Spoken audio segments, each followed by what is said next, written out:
Mas agora eu me lembrei, né, que lá no banquete que o Lacan, casualmente eu terminei de estudar a transferência, né, o seminário 8, quando ele traz assim, aquele discurso do Alcebiades que desmascara, né, o Sócrates. O Sócrates queria ser amado, sim, né? Não queria ficar nessa dicotomia amante e amado, né? Então isso também corrobora que é da natureza humana querer ser amado, né?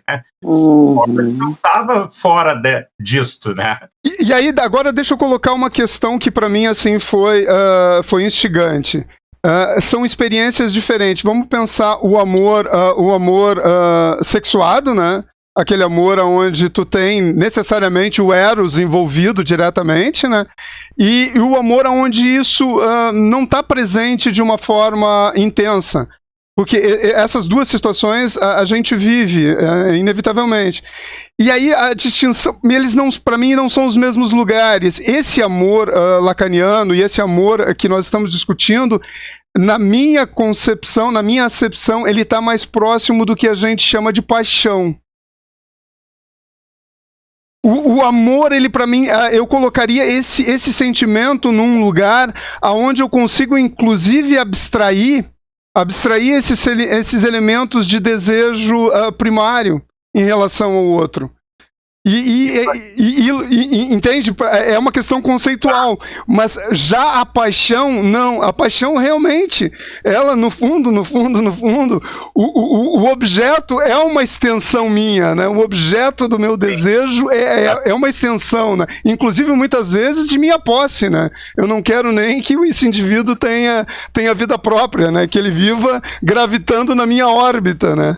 Não podemos fugir do conceito construído por Lacan, que ele parte lá da melanina, né, para chegar em objeto A, né, Rô? Aí me ajuda. Porque aí é que tá. Eu, particularmente, associo muito este momento de paixão, que ele depois passa, né, para todos nós. Ele é um momento no qual tu elege aquele objeto como se fosse o objeto A apreendido. E à medida que tu vai vendo que esse objeto está perdido para sempre, que é esse lugar em que a gente já foi em algum momento pleno, né, no processo de constituição de sujeito, esse lugar, enfim, toda aquela história, né, da constituição do sujeito psíquico, em Lacan a gente aprende isso, desse eu ideal, que depois passa para um ideal de eu. Então, os conceitos vão se articulando, e aí a gente vai vendo que isso faz parte dessa construção na qual o amor vai para um campo até um pouco mais sublimado dessa coisa do gozo, da paixão. Eu, pelo menos, entendo assim. E aí a gente vai para algo que se mantém, né? Porque a paixão, quando a gente tem relações que são construídas só pela paixão, elas não vão durar, às vezes nem a amizade fica, né? Eu, graças a Deus, eu tenho muitos amores afetivos que ficaram como amizade, porque a paixão passou, mas o afeto não, né? O sentimento, as afinidades. Eu acho que aí dá para a gente pensar um pouco essa diferença. E aí, agora eu associo com as paixões também pelos próprios mitos, né? Olha, na cadeia associativa a gente vai até para a paixão de Cristo, enfim, né? Isso. É porque é significante, né? Sincronicamente e diacronicamente, né? Deixa eu exemplificar para tentar, porque muitas vezes é essa a nossa limitação, né? O verbo é fundamental para a gente chegar a um denominador comum. São duas experiências, vamos colocar a experiência do Eros, né? E aí, qual experiência que eu quero te falar desse amor? Por exemplo, a minha filha com 1 ano de idade. Eu sempre detestei levantar de manhã cedo, sempre. Isso para mim sempre foi um problema, por uma questão biológica, de metabolismo, enfim.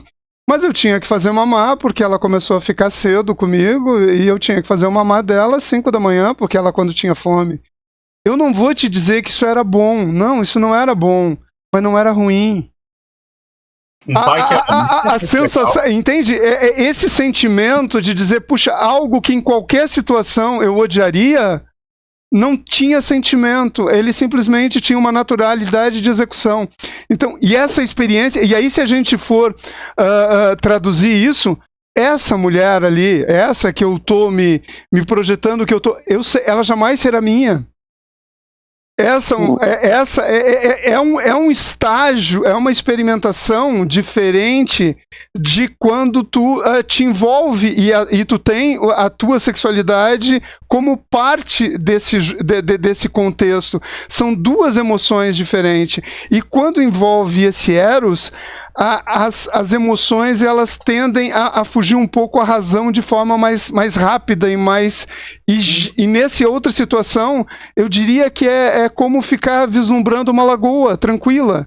É algo prazeroso, que não precisa ter um fim em si mesmo. Entende? E conseguir ser claro é a distinção que eu faço nesses dois sentimentos que a gente normalmente chama de amor, mas eu não conseguiria colocar como o mesmo sentimento. Não é.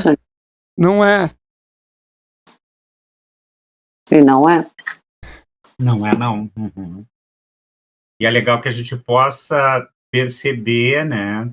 E cada um, dentro da sua análise, vai procurando separar esse joio desse trigo, né? Para ver em que campo a gente cola num gozo. Porque eu conheço pessoas que elas não abrem mão da paixão, né? Elas vivem pela paixão e seguem ao longo da vida buscando a paixão. E não conseguem ir além, né? Porque tem uma cota de sublimação que se dá ao longo de um relacionamento. A gente ouve isso das pessoas que conseguiram manter uma relação por mais tempo. Né? Mas vocês percebem que eu estou fazendo uma disputa de conceito aqui, né? Eu estou querendo distinguir amor de paixão. Porque o que eu contextualmente eu vislumbro, é que, Gaio, é que hoje, o que tu falou, retomando o que tu disse, nós vivemos um momento de paixão. Claro. Uma paixão por mitos, paixões religiosas, políticas, paixões. Mas esse sentimento que eu me reconheço no outro, isso que seria o amor, que eu me reconheço no outro, que eu me enxergo, esse não é algo que seja tão visível como no nosso caso. Esse nosso reconhecimento de estar ouvindo, de estar vendo, de estar trocando, isso é amor.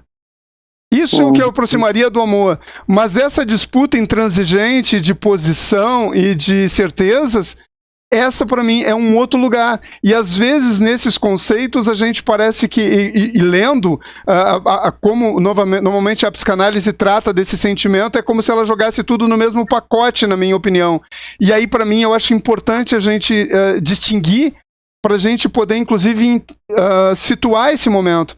E aí, lembrando uma história de que uma vez perguntaram para Chico Xavier, né? E independente de qualquer coisa, mas a importância do pensamento dele nesse momento, como a gente faz para amar o outro como a si mesmo, né? Ele disse, olha, no estágio civilizatório que a gente está, talvez amar seja forte demais, quem sabe tolerar. Isso é muito sábio. Então dá para fazer, né? Sim, porque essas paixões, na verdade, elas conseguem criar um fosso e um abismo que nos impossibilita, inclusive, a convivência, né? A gente está num momento trágico, né? Inclusive, para pensar já no campo de uma psicanálise em extensão, nesse social, quando a gente para pensar que para reverter tudo que a gente está vivendo e que é mortífero, e que veio de um apaixonamento que buscava uma resposta de gozo, né, em cima de um mito, né, de um mito. Isso ofereceu o que o Caligares chama de que nós neuróticos somos capazes de fazer montagens perversas, sim, né, a gente é capaz, né? Não vamos dicotomizar as coisas, mas isso não se sustenta por muito tempo, não tem como sustentar.